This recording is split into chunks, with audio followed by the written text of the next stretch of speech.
Hello there and welcome back. This is going to be a quick episode. We just want to confirm some statement that I made. So when we started talking about clocks, I told you that yes, there are at least three sources: the HSI, which is internal, the HSE, which is external, that is if it's connected to a crystal oscillator, and there is also the PLL. And I mentioned that when you restart your microcontroller, without you having written code to configure the system clock, the HSI, which is the high-speed internal, is on by default.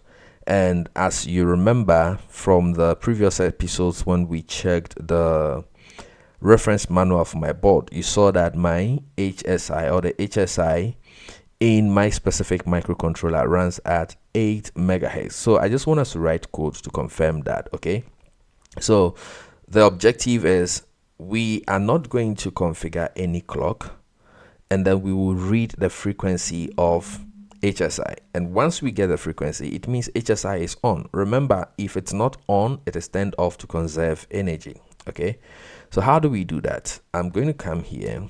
There's a function called, I think, HAL RCC, I think get. Yes, so HAL RCC.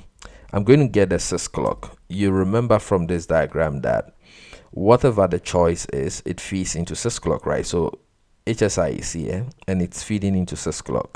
And the clock tree diagram here is telling me that HSI feeding into SYSCLK is making SYSCLK run at 8 megahertz, right? Let's confirm that in code. So HAL RCC gets SYSCLK frequency. It returns a uint32 type. So I'm going to call this SysCLK frequency. It's equal to this. This is a very simple code. Yeah. How did I know it returns a uint32? Well, you can always control click on the function and then you see the return type here is uint32. Okay.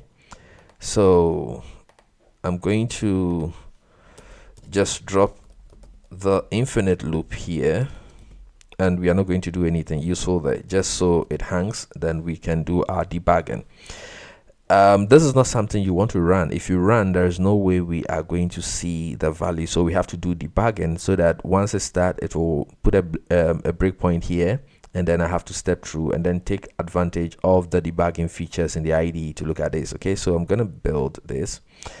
Do you want to generate code? No. The reason it's asking me this is because I played with the IOC. Like when I opened the clock diagram, it thought after those configurations it wants to generate code, but we don't want to do that in this course, do we?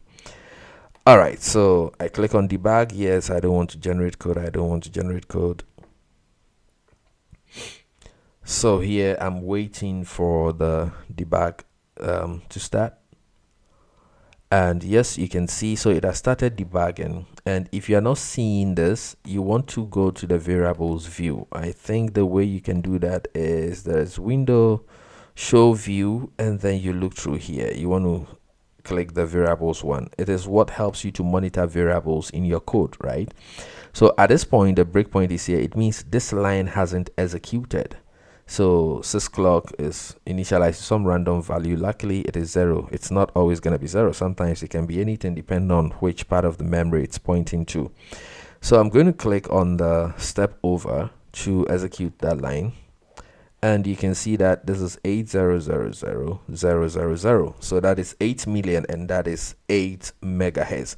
So this confirms that, of course, if we haven't explicitly configured the system clock, then HSI is turned on and that feeds SysCLK to run at 8 megahertz. Thank you very much for watching this, and I will see you in the next video.